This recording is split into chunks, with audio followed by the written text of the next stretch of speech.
안녕하십니까. 우리가 주로 쓰는 말 중에 멘토라는 말이 있죠. 이 말은 스승이나 선생을 비롯해서 뭔가 배울 만한 사람, 성공한 사람이라는 의미도 들어있는 것 같습니다. 이러다 보니 보통은 어떤 사안에 대해 상담을 해주는 멘토라는 그 뜻이 어떨 때는 상담을 받는 사람, 즉 멘티가 자신이 되고자 하는 인물을 멘토라고 말할 때가 있죠. 말하자면 나도 저 멘토처럼 되고 싶다라고 하죠. 이런 현상이 있다 보니까 멘토의 직업이나 그의 생활을 따라서 하는 게 마치 자기 삶의 목적으로 생각하는 경우가 있는데요. 특히 한국 사람들이 자주 쓰는 단어로 꿈이라는 것을 말할 때 보통은 모델이 되는 사람을 지칭하거나 어떤 구체적인 직업을 말하는 경우를 보게 됩니다. 이때는 주로 사회적으로 인기가 있는 직업을 지칭하게 되고 자신의 꿈이라고 말하게 되죠. 자신이 이상으로 삼는 것과 그 이상에 다가가기 위한 한 모델은 결코 구분되어야 하는데 말입니다. 스페인 말에는 로 이데알이라는 말과 로 이데아도라는 말이 있습니다.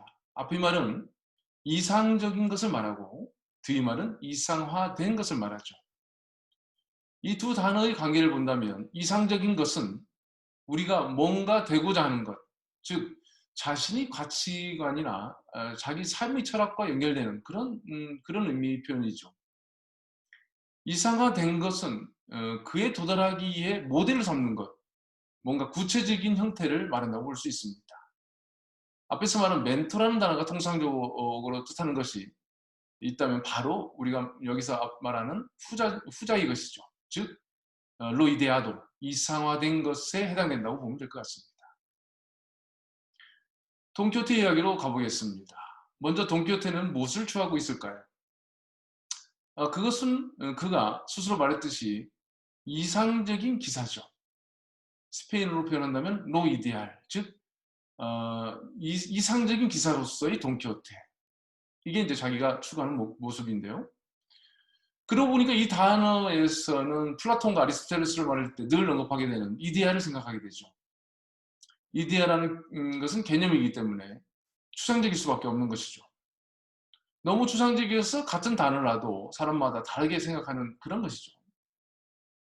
비록 한 사람이 생각한 것이라도 금방금방 다를 수 있는 것이니까 이것을 정의한다든가 이것은 이렇다라고 말하기가 아주 애매모호한 그런 개념이죠. 따라서 이것을 구체적으로 설명할 때는 로이데아도, 즉 이상화된 것, 이상화된 사람이 필요한 것이죠. 이상적인 것에 닿기 위해서는 어떤 뭔가 구체화된 것이 필요하다는 것도 사실이죠. 이 논리를 돈키호테라는 인물에 적용하면 다음과 같습니다. 돈키호테는 이상적인 기사가 되기를 원한다. 그런데 이상적인 기사는 추상적이어서 어떻게 표현하기가 참 어렵다. 그래서 그 모형이 필요하다. 그 대표적인 모형으로 삼는 것이 아마디스라는 인물과 오를란도라는 인물이다. 말하자면 돈키호테는 아마디스와 오를란도라는 두 모델을 통해서 자신이 이상으로 삼고 있는 최고의 기사, 멋진 기사, 완벽한 기사가 되고자 했다고 보면 될 것 같습니다. 이 두 인물들이 바로 돈키호테에게는 멘토였던 것이죠. 참고로 오를란도는 프랑스에서 사실 롤랑의 노래의 주인공, 롤랑의 이태리어 표현이죠. 스페인에서는 롤단이라고 부르죠. 그러니까 롤단, 오를란도가 다 같은 인물입니다. 한편 세르반테스는 돈키호테를 쓰면서 이 두 작품에서 가장 영향을 받았다고 말하고 있습니다. 작품 내용 중에서도 여러 번 언급하고 있지만 돈키호테 1권의 내용에 들어가기 전에 라만체의 돈키호테에 바치는 글이라는 축시 또는 헌시들을 봐도 이 두 작품이 얼마나 영향을 주고 있는지를 확인할 수 있습니다. 둔갑술의 마녀 우르간다라는 글을 비롯해서요. 아마디스가 돈키호테에게 보내는 소네트라든가 오리안 아가씨가 둘신에게 보내는 소네트, 아마디스의 시종 간달린이 산초 판서에게 보내는 소네트가 있고요. 아마디스 대 가울라와 직접적으로 연결되어서 이렇게 보면 한 4개가 되는데요. 또 그 광란의 오르란도와 연결되는 것도 광라의 오르란도가 돈키호테에게 보내는 소네트가 있습니다. 이처럼 많은 시들이 헌시들이 이렇게 앞에 있는 거 봐서는 이 두 작품이 절대적으로 많은 영향을 끼치고 있다는 사실을 확인할 수 있습니다. 돈키호테 1권 25장에는 다음과 같은 문장이 있습니다. 어떤 화가든지 자기 예술에 성공하고 유명해지려고 하면 그가 아는 가장 훌륭한 화가의 원형을 모방하려고 노력하지. 아마디스 기사도 진정한 용기와 사랑을 아는 모든 기사의 지표요 별이며 태양이 되었고, 그래서 아마디스야말로 기사도와 사랑의 깃발 아래서 싸우는 우리 모두가 모방해야 하는 사표인 거야. 이치가 이러한 게 사실이니 아마디스 기사를 가장 잘 모방하는 박랑 기사가 완벽한 기사도를 성취하는 데 가장 가까이 갈 수 있다는 것이네 라고 말하고 있죠. 이 말들에서는 우선 돈키호테가 아마디스를 모방하고 있다는 사실을 확인할 수 있고요. 그렇다면 아마디스의 중요한 특징으로 그는 기사로서의 행동, 즉 기사도와 그의 사랑 행위를 모방하겠다는 그런 의도가 들어있죠. 그래서 원형을 잘 모방한다 하는 것이야말로 자신이 방랑 기사로서 보다 완벽해질 수 있다는 방법이라고 생각하고 있는 것도 사실입니다. 그러니까 이 이데아도 이상화된 아마디스라는 인물을 통해서 자기가 이상으로 삼고 있는 로 이데알로서의 완벽한 기사가 되고자 하는 것이죠. 돈키호테는 이런 말도 하죠. 산초한테 말하는데요. 나는 여기에서 아마디스의 고행을 본받아 분노와 광기에 찬 절망의 몸부림으로 수행을 하겠네.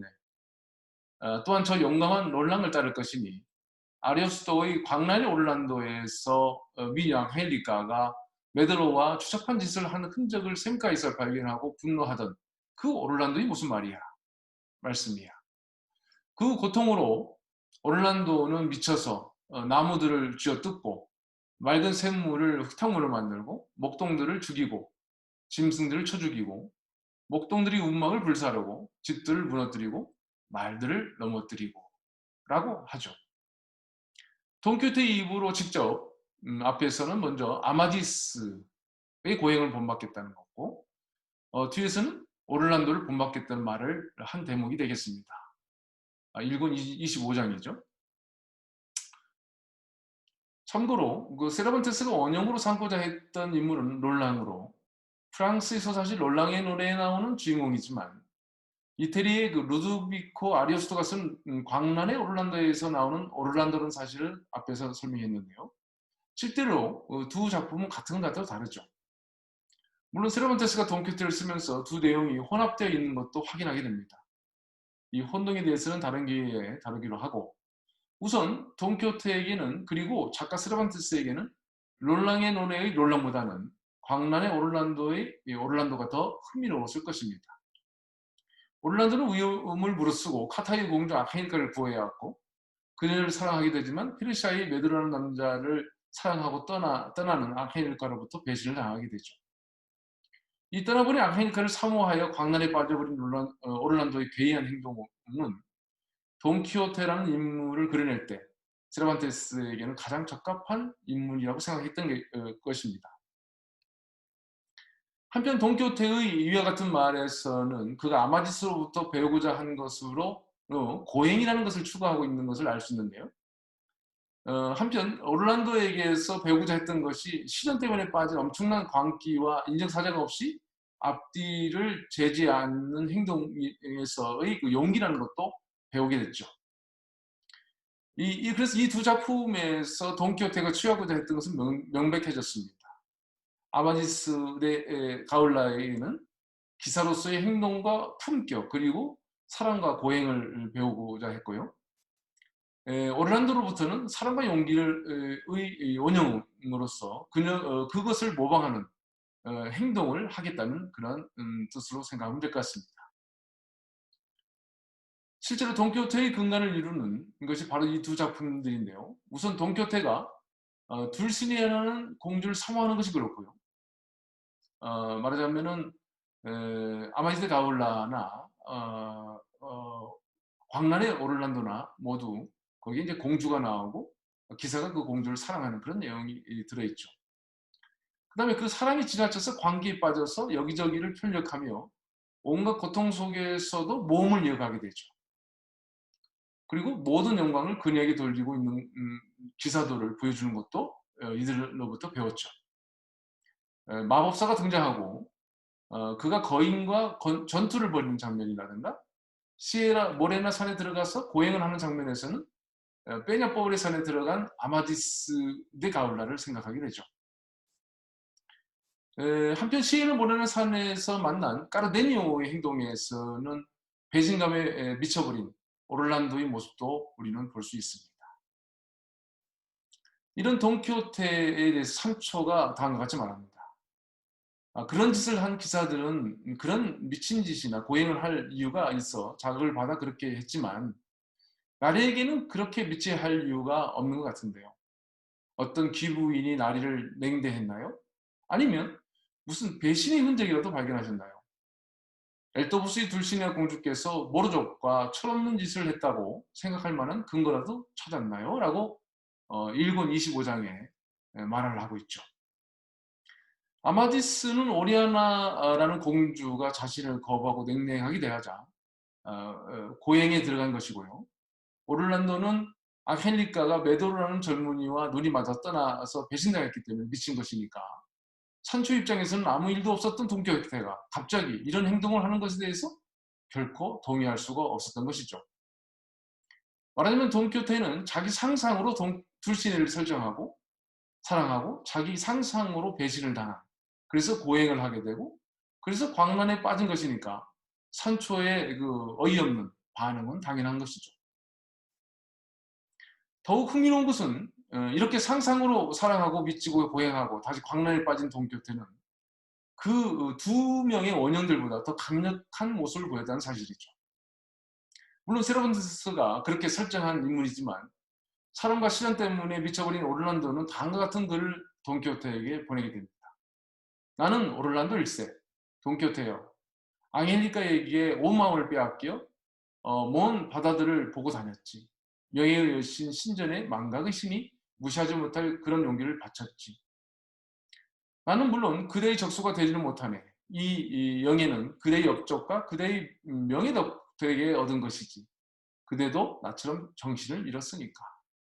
그러나 만일 저 오만한 무인들을 길들이고 무서운 대결에서 이겨준다면 그대는 나의 편이지. 오늘날 우리를 똑같이 사랑에 우는 불행한 두 사람으로 보니까 같은 동일감을 느끼고 있죠.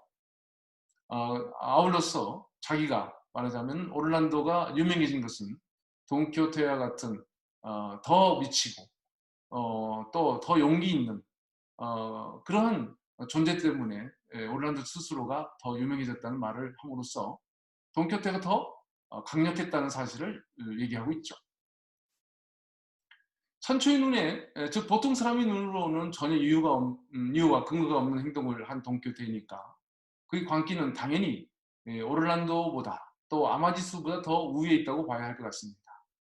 상상은 현실보다 더 큰 힘을 발휘하는 것이니까요.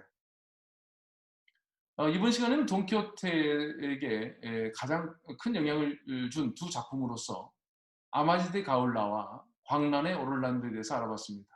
사실 돈키호테를 이해하기 위해서는 이 두 작품을 읽어보는 게 꼭 필수적이죠. 돈키호테는 이 두 인물, 즉 두 멘토에 대한 모방을 통해서 자신이 추구했던 가장 이상적인 기사, 즉 로 이데알로서의 기사가 되고자 했다는 점을 우리는 기억해야 될 것 같습니다. 감사합니다.